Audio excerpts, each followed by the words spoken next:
एकाच बिल्डिंगमध्ये राहणं म्हणजे फक्त एक पत्ता शेअर करणं नाही, नाही का? ते एक प्रकारचं सामुदायिक जीवन असतं. पण हे जीवन सुरळीत चालावं यासाठी काही नियम असतात. काही अलिखित तर काही लिखित.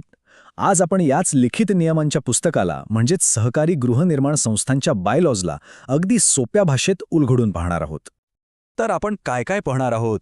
सगळ्यात आधी सोसायटीची मूळ कल्पना काय आहे, मग सभासद कसं व्हायचं, आपले हक्क आणि जबाबदाऱ्या काय, सोसायटीचा पैसा कुठून येतो, कारभार कोण चालवतं आणि शेवटी या सगळ्याचा फायदा काय. चला तर मग सुरू करूया. तर पहिला मुद्दा, समाजाचा आराखडा. म्हणजे ही जी सहकारी गृहनिर्माण संस्था असते ती नक्की कोणत्या पायावर उभी आहे? बघा, उपविधी 5 काय सांगतो की सोसायटी म्हणजे फक्त विटा सिमेंटची इमारत नाही, ती एक कायदेशीर संस्था आहे.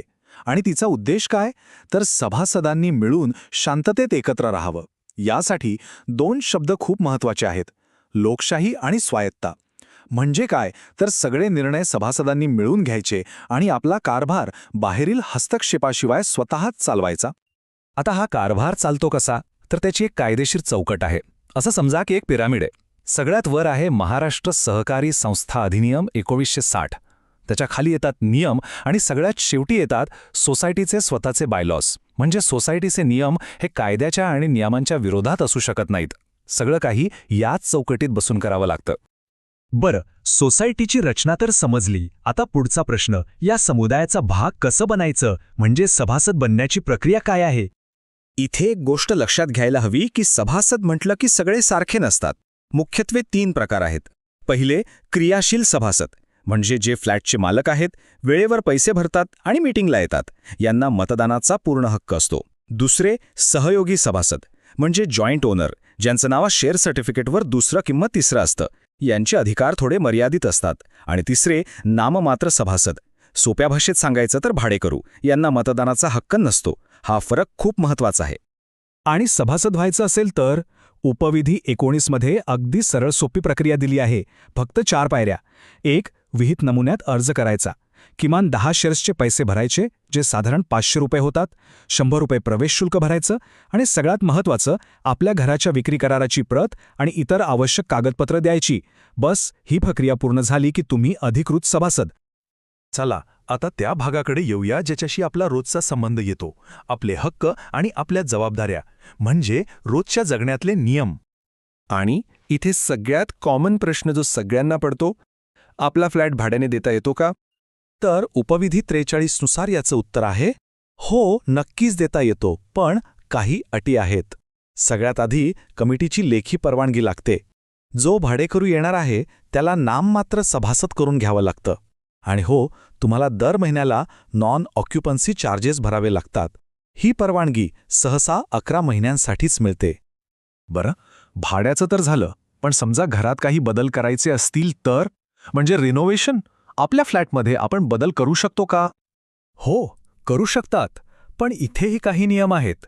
उपविधी 47 स्पष्ट सांगतो की घरात किरकोळ बदल किंवा अतिरिक्त बांधकाम करायचं असेल तर कमिटीची लेखी परवानगी आवश्यक आहे. पण एक गोष्ट लक्षात ठेवा, इमारतीच्या मूळ स्ट्रक्चरला म्हणजे कॉलम किंवा बीमला धक्का लावायचा असेल तर फक्त कमिटीची परवानगी पुरेशी नाही, त्यासाठी महानगरपालिकेची परवानगी लागतेच लागते. हा नियम खूपच महत्त्वाचा आहे.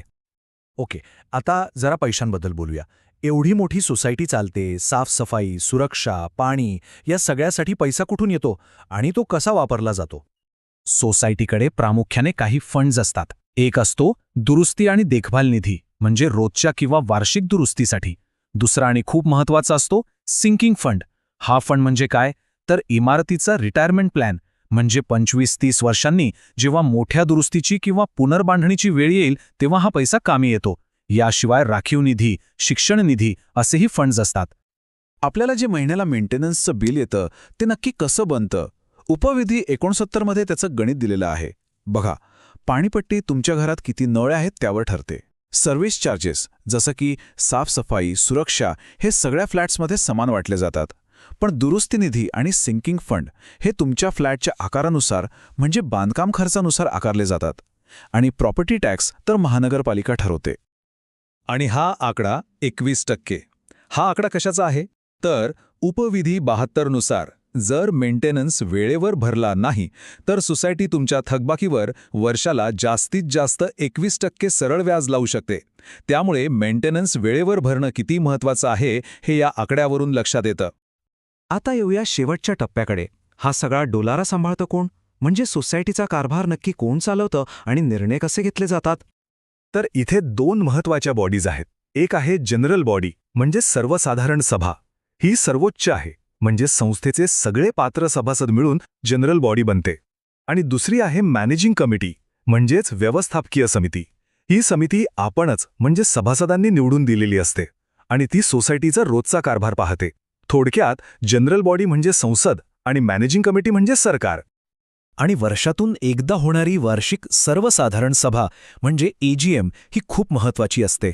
उपविधी 96 नुसार इथेच मागच्या वर्षाच्या हिशोबाला मंजुरी दिली जाते, ऑडिटरचा रिपोर्ट वाचला जातो, पुढच्या वर्षासाठी ऑडिटर नेमला जातो, बजेट मंजूर होतं आणि निवडणुका असतील तर त्याही घेतल्या जातात.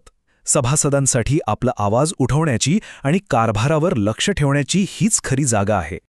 तर मग या सगळ्या नियमांच्या आणि कायद्यांच्या पलीकडे जाऊन पाहिलं तर या सहकारी मॉडेलचं सार काय आहे? पुन्हा एकदा त्याच उपविधी 5A कडे येऊया. त्याचं उद्दिष्ट काय आहे? सहकारी तत्वांवर सभासदांमध्ये शांततापूर्ण सहनिवास वाढवणे. हे सगळे नियम, कायदे, फंड्स ह्या सगळ्याचा अंतिम हेतू हाच आहे. आणि म्हणून जाता जाता एक प्रश्न.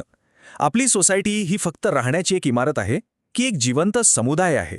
कारण हे नियम समजून घेतल्यावर आपण फक्त एक रहिवासी राहत नाही, तर तो समुदाय घडवणारे एक सक्रिय भागीदार बनतो.